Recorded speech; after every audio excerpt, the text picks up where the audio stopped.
Bienvenidos a un nuevo video de alteraciones en la médula espinal, donde en esta ocasión vamos a estudiar y a repasar lo que son los síndromes medulares, así que acompáñame. Y a manera de introducción y empezando este video, vamos a decir algunas de las cualidades que tiene nuestro encéfalo y nuestra médula espinal, porque realmente las estructuras de nuestro sistema nervioso central están muy bien protegidas en condiciones normales y fisiológicas, ya sea por lo que es su componente óseo, ya sea lo que es el cráneo, en lo que es el encéfalo y la columna vertebral en la médula espinal, y además estas estructuras nerviosas están rodeadas por lo que son sus meninges y, como quien dice, suspendidas y amortiguadas en lo que es el líquido cefalorraquídeo. Pero cuando tenemos un evento o alguna perturbación en estos componentes que acabamos de mencionar, las funciones protectoras se ven superadas, lo que nos ocasiona y lamentablemente nos llega a suceder muy común un daño a lo que es el tejido nervioso, en el cual en este video vamos a empezar diciendo algunas de las complicaciones que pueden llegar a tener una lesión en la médula espinal, donde además de que podemos llegar a tener una pérdida parcial o completa de las funciones tanto ascendentes como descendentes de lo que es la médula espinal debajo de lo que es el nivel de la lesión, pues realmente se dice que existe una escasa o nula regeneración de estos fascículos nerviosos, por lo cual esto se asocia mucho a que nuestro paciente quede con una discapacidad permanente si es que bien le va, o puede llegar ya sea a lo que es la muerte por las complicaciones que ésta genera.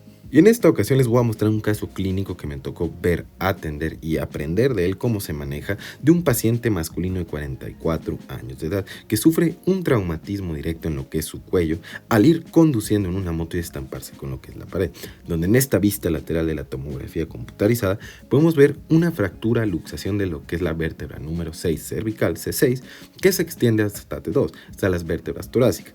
Y este paciente, tristemente el paciente quedó cuadraplégico y así quedará de por vida, porque realmente este tipo de lesiones se asocia a un mal pronóstico debido a lo que es la fragilidad de lo que es el cuello y la fragilidad de la médula espinal que ahí se encuentra.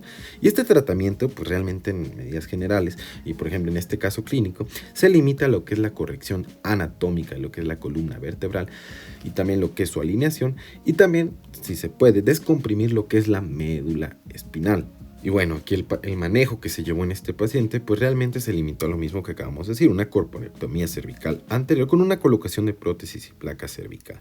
Pero bueno, ahorita vamos a ver algunos de los síndromes medulares que pasan asociados a estas lesiones, al igual como en algunas enfermedades, así que comencemos. E iniciando, vamos a empezar con lo que es el shock medular, que entendiendo podemos introducirnos a las demás patologías, pero se causa principalmente por un daño intenso y agudo a lo que es la médula espinal. Y como manifestaciones clínicas pues podemos tener muchas, por las cuales primero que nada podemos sospechar incluso que un paciente sufrió un shock medular, pero empecemos a decirlo. Iniciando principalmente, estos pacientes al sufrir este daño intenso pues llegan a tener ciertos tipos de alteraciones, como principalmente va a ser lo que se describe como una pérdida de lo que son los reflejos, así como también podemos llegar a tener datos de alteración o disfunción de lo que son las funciones medulares, tanto sensitivas por afectación a los tractos ascendentes como también de las funciones motoras, o sea los tractos descendentes.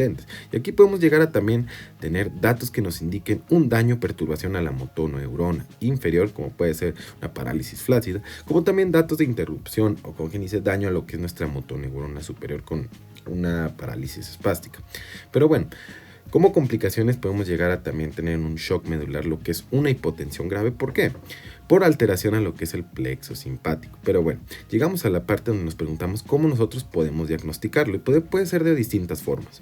Y vemos que este shock medular pues tiene un manejo especial, porque bueno, es una de las grandes enfermedades muy frecuentes que pasan, pero también pues necesita un manejo especial. Por ejemplo, sus estudios de imagen tanto de resonancia como de tomografía, como la consulta urgente por la parte de lo que es el equipo de neurología, neurocirugía. Pero lo que nos vamos a centrar en este video para no meternos tanto, ya de manera como lo dijimos al principio estamos repasando, pues nos vamos a centrar en lo que es la pérdida de lo que son los reflejos, o conocido también como la reflexia, que esto pues nos va a indicar lo que es la lesión, porque no va a haber, como quien dice, arco reflejo que nos manifieste por lo que estamos buscando en el paciente. Y ahora checando lo que es parte de lo que es el tratamiento realmente se limita primero que nada a la corrección anatómica y la realineación de lo que es la columna vertebral, y lo que se enfoca también será en la descompresión medular, así con el objetivo de que pues ya no tengamos shock medular y progresivamente el tiempo pues el paciente, si es que bien le va, pueda recuperar sus funciones tanto sensitivas como motoras. Pero bueno, ahora pasemos a lo que es el síndrome de sección medular completa, donde aquí lo que va a ocurrir es, como su nombre lo indica, es que toda la extensión tanto anatómica y funcional de nuestra médula espinal va a estar interrumpida o seccionada. Por lo tanto, se manifestará con una pérdida de las funciones tanto sensitivas y motoras de lo que es nuestra médula por debajo del nivel de la lesión. Pero bueno, esto puede estar causado por alguna fractura, luxación, algún tumor expansivo, algún traumatismo craneoencefálico también, ¿verdad? Como también puede ser una herida punzante, balazos. Muchas cosas nos pueden dar este síndrome de sección medular completa. Como manifestaciones, primero empezaremos con las afectaciones en la parte anterior de nuestra médula, la parte motora. Y lo que nos va a pasar es que vamos a tener parálisis. Tanto puede ser de lo que es la motoneurona inferior por daño en lo que son los cuernos anteriores, donde nace esta motoneurona, o también una parálisis espástica por un daño o interrupción más que nada a lo que es la motoneurona superior. Y esto pues recordemos que va a ser de manera bilateral. Pero bueno, vamos a tener también una pérdida total de lo que es la sensibilidad de nuestra médula espinal, abarcando de lo que son nuestras sensibilidades, tanto la sensibilidad estereoceptiva como la propioceptiva, así como la sensibilidad cortical y visceral. Y hablando de las vísceras, pues realmente también tendremos una pérdida tanto de las funciones viscerales como de sus sensibilidades. Y ahora pasemos a lo que es un síndrome de sección medular anterior. Y este tipo de síndrome es similar al que acabamos de ver, pero este solo se va a limitar o se va, como quien dice, a privar a lo que es la parte anterior de lo que es nuestra médula, afectándose principalmente lo que es la parte anterior motora. Y como también vamos a ver en este tipo de síndrome, también se va a afectar parte de lo que es la sensibilidad, pero ahorita vamos a checarlo. Este puede estar causado por una fractura, luxación, una hernia discal que esté comprimiendo, una lesión anterior que provoque alguna isquemia, entre otras muchas cosas. Y como manifestaciones clínicas que vamos a tener, pues son similares a las que acabamos de ver. Aquí, primero que nada, también vamos a tener una parálisis bilateral debido a lo que es un daño a lo que son las neuronas de los cuerpos anteriores, la motoneurona inferior, como también puede existir un signo de Babinski positivo, una parálisis espástica que nos indique una interrupción a lo que son los fascículos corticoespinales, como quien dice una interrupción a lo que es nuestra motoneurona superior, de manera bilateral. Pero aquí lo interesante es que vamos a tener una pérdida bilateral o afectación a lo que es la sensibilidad estereoceptiva, especialmente a lo que es el dolor y la temperatura. Recordemos anatómicamente que el dolor y la temperatura corresponde al fascículo espinotalámico lateral y a lo que es el tacto ligero por parte de lo que es el fascículo espinotalámico anterior, donde aquí mencionaremos que lo que se conserva pues realmente es el cordón posterior de lo que es nuestra médula. Por lo tanto, sobrevive lo que es la sensibilidad propioceptiva de lo que es el fascículo grácil cuneiforme de lo que es nuestra médula espinal, por su parte lo que es posterior y sensitiva. Y ahora, amigas y amigos, pasaremos a checar el síndrome medular central, donde se dice que está principalmente causado por una hiperextensión de lo que es la región cervical de lo que es nuestra columna. Recordemos, como vimos en el caso clínico, que la región cervical, por tanto su movilidad, pues es una de las regiones más frágiles para nuestro cuello, por su parte ósea y también por nuestra médula espinal cervical. Pero bueno, ¿qué pasa aquí en este síndrome medular central? Aquí lo que va a pasar es que la médula va a ser, como quien dice, presionada y perturbada por incluso lo que son los cuerpos vertebrales en los cuales se encuentre y sus ligamentos. Pero aquí, por la disposición que tiene la médula, se va a afectar mayormente lo que es el miembro superior que el miembro inferior. ¿Por qué? Donde aquí también tendremos parálisis, pero lo que nos vamos a centrar y lo que acabamos de mencionar sobre por qué se afecta más el miembro superior que al miembro inferior, pues más que nada corresponde a la disposición que tienen las fibras que van hacia el miembro superior y las fibras que van al miembro inferior, relacionado con lo que son los fascículos córtico-espinales, porque aquí las fibras que van a lo que es el brazo, los miembros superior, se encuentran un poco más mediales que las que van al miembro inferior. Y como recordemos que este síndrome medular empieza desde el centro hacia la periferia, pues se va a afectar principalmente y primero que nada lo que es más el miembro superior que el miembro inferior. Pero bueno, esto me pareció interesante de donde lo leí y quise ponerlo aquí para ver. Y bueno, por su parte de la sensibilidad que vamos a tener en este síndrome medular central, vamos a tener una pérdida de la sensibilidad a lo que es el dolor y la temperatura por afectación al fascículo espinotalámico lateral y también una afectación a lo que es el tacto ligero por afectación al fascículo espinotalámico anterior. Pero lo que va a pasar aquí es que realmente también vamos a tener una conservación sacra característica, como mencionamos en lo que fue la afectación a los tractos, a los fascículos córtico-espinales. ¿Por qué? Por el mismo motivo, porque las fibras que van al miembro superior se encuentran mediales a lo que son las fibras que van al miembro inferior y por eso se afectan primero que nada las que van al miembro superior.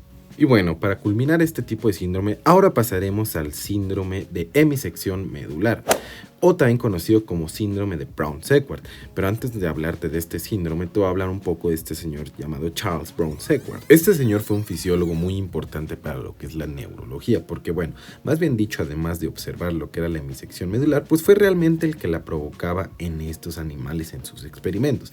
Y hablando de sus experimentos, este señor también logró demostrar que cuando él extraía lo que era la glándula suprarrenal de los animales, estos morían.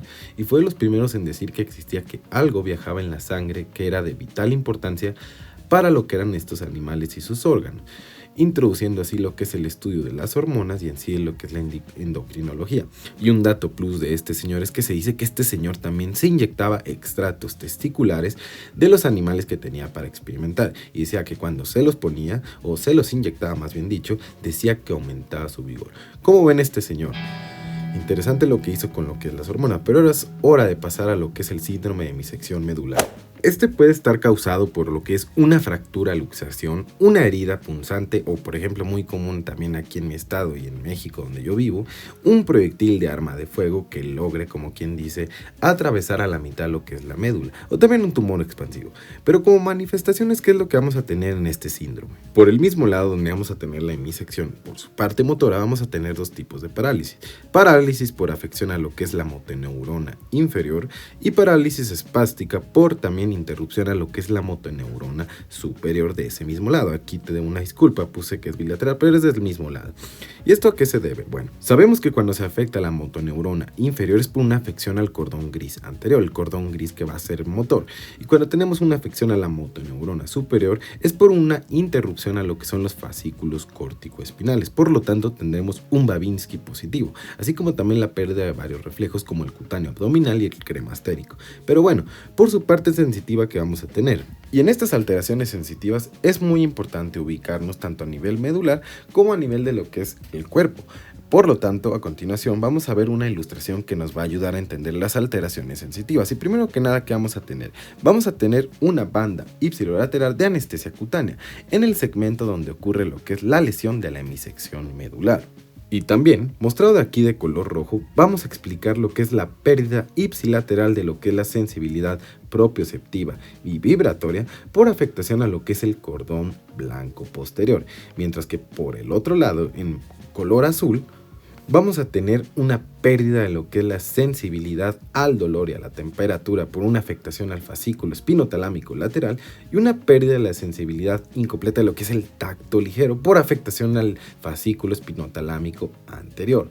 Todo esto se debe a que estos fascículos sabemos que cruzan para llegar a lo que es el centro donde se van a integrar estas sensibilidades. Y estos tractos ascendentes pues pasan por muchas estructuras para terminar en lo que es la circunvolución postcentral de la corteza cerebral, quien va, como quien dice, a asociar y a integrar todas estas sensibilidades. Y es por eso que cuando ocurre este síndrome de hemisección medular, pasa esto y es importante recordar este esquemita. Y bueno, es hora de pasar al siguiente síndrome que checaremos y repasaremos. Y es lo que se conoce como la siringomielia. Y lo que es la siringomelia pues es una alteración en lo que es la formación del conducto ependimario que puede llegar a afectar tanto lo que es el tallo cerebral como lo que es la médula. Y como complicaciones y manifestaciones, ¿qué es lo que vamos a tener? Y bueno, principalmente vamos a tener una pérdida de la sensibilidad al dolor y a la temperatura con una distribución característica que es la distribución en chal. Y esto se dice que se produce por una interrupción a lo que es el cruce de los fascículos espinotalámicos laterales que se encargan de lo que es la sensibilidad al dolor y a la temperatura. Conforme van ascendiendo. Y bueno, por la parte del cordón posterior se dice que se conserva la sensibilidad propioceptiva y vibratoria porque sobrevive lo que es este cordón blanco posterior, lo que es el fascículo gracílico uniforme. Y bueno, en lo que es su parte motora, pues podemos llegar a tener afectaciones en lo que es la motoneurona inferior, como ya lo hemos comentado en los anteriores síndromes, como también afectaciones a la motoneurona superior por una interrupción en los fascículos córtico-espinales. Y ahora sí vamos a concluir con los siguientes síndromes. porque siento que ya me extendí con muchos síndromes y todavía faltan otros varios síndromes, pero vamos a concluir este video con lo que es la poliomielitis y lo que es la esclerosis y la esclerosis lateral amiotrófica, como quien dice ya después. Pero bueno, empecemos con lo que es la poliomielitis, que bueno, era una enfermedad muy temida que pues era realmente causada por una infección por el poliovirus, que afectaba principalmente a lo que son las neuronas motoras de los cordones grises anteriores y de lo que son los núcleos motores de los nervios craneales. Y bueno, como alteraciones, pues causaba principalmente alteraciones motoras, alteraciones que van desde lo que es una debilidad hasta una parálisis, que podía incluso causar la muerte si se afectaban lo que eran los músculos inspiratorios, como lo es el diafragma. Y ahora, en lo que es la parte de la esclerosis múltiple y la esclerosis lateral amiotrófica, en la esclerosis múltiple pues va a ser un proceso desmielinizante por afección o destrucción de lo que son los oligodendrocitos en el sistema nervioso central, y estos pues más que nada son los que producen lo que es la vaina de mielina en lo que son los axones para que, como quien dice, conduzcan el impulso eléctrico. Y por último, lo que es la esclerosis lateral amiotrófica, pues este tipo se va a confinar a lo que son los cordones o astas anteriores de lo que es la médula espinal y también a lo que son los fascículos córtico-espinales. Y en sí lo que es la esclerosis lateral amiotrófica se caracteriza principalmente por una degeneración de la motoneurona superior e inferior, en la cual se manifiesta por síntomas como lo que es una tetraparesia, así como lo que es una atrofia muscular por ambas afectaciones a estas motoneuronas. También se describe que existen fasciculaciones y un cuadro vulvar progresivo. Bueno, chicas y chicos, con esto llegamos al final de este gran video. Creo que nos alargamos un poquito, pero sirvió mucho de repaso. Esta información la saqué del libro de Snell de Neuroanatomía. Y bueno, realmente te agradezco por ver este video. Te mando un gran abrazo y un excelente inicio de año. Hasta aquí Oliver Campuzano, y me despido con esta foto que aquí salen mis amigos. Chao, chao.